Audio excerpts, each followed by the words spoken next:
Hello everyone, welcome to BBC. Today I'm Jessica, your reporter will report Melbourne reopened as world most lockdown city eases restriction.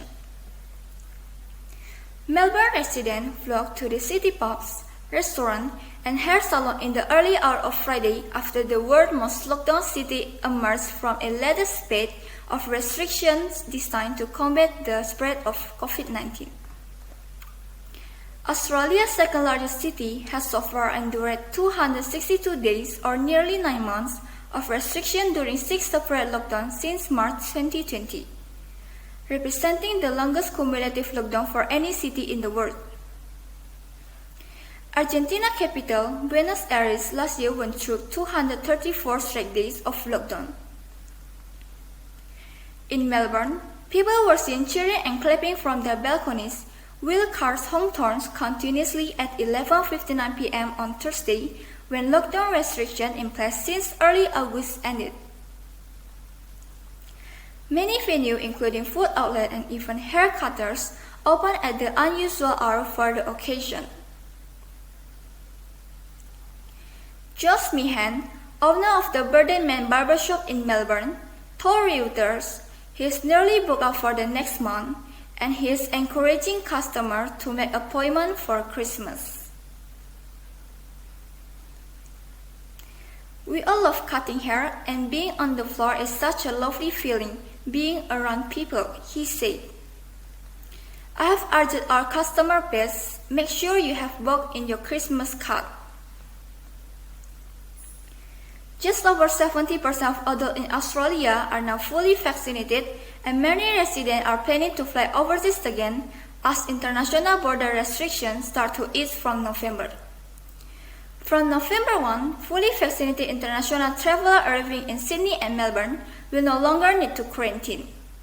Other cities have flight similar plans as vaccination rates rise.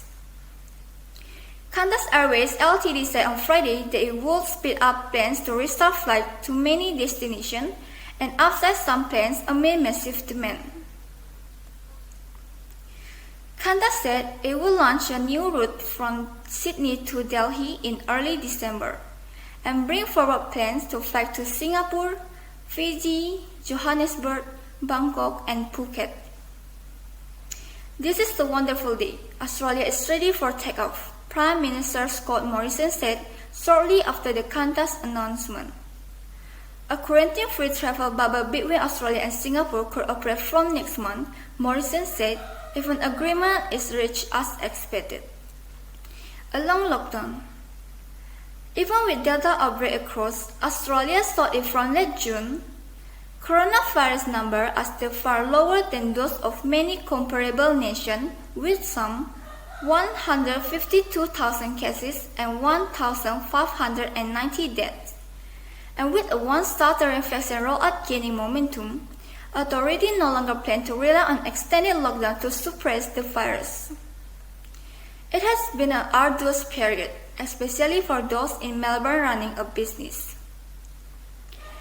We've been open for a year and this is our fourth lockdown. It's been very difficult, said David Boyle, the head chef at the upmarket Farmer Dodders restaurant in Melbourne. Under more relaxed rules, restaurants and cafes can reopen with up to 20 people indoors and 50 outdoors, all of whom must be vaccinated, while 10 guests can gather at home. Masks will remain mandatory. The reopening will be a boost for Australia's $2 trillion or $1.5 trillion economy after the recent lockdown pushed it to the brink of a second recession in as many years. At Melbourne once bustling Journal Cafe, waitress Tulivankova said business was still modest on Friday and that customer number would increase once office workers and tradespeople return to the city en masse. A lot of the traffic comes from people working in the city, and a lot of the traders haven't gone back to work yet, Kovacs said.